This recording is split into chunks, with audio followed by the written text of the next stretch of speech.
Assalamualaikum армысыздар, қадірменді ағайындар. Алларыңызға нұрбек бауырларыңыз жаңа келді мінеки нәсіл жылдың ұстап жатқан. Мынау болса мінеки сафқы қойдың өте бір егіз тау салыстырмасы өте жоғары. Сонымен қатар өздеріңізге осы жарықтан бері жақыннан бері шығарып таныстырып жатқанымыз мынау гайлаңын өте өзгертіп жоғары қандық сапасы өте жоғары ішкі мұңғылда бағылып жатқан сафқы қой, және бізде көкбас қарабас қой деп атайды. Ал бұл қойдың малшыларға беретін өнімі өте жоғары.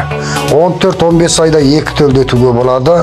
Бұл мал төлдеген уақытта жалғыз және 2-3 қоздан тауып отырады.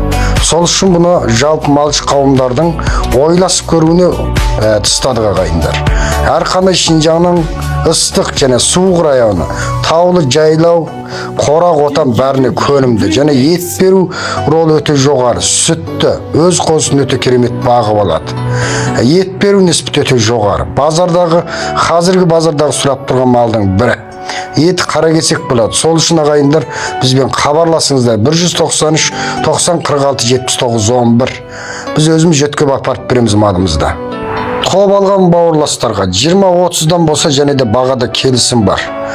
Бұның тоқтылар және буаз қойлар сатылады. Қозылы қой сатылмайды, ескерту.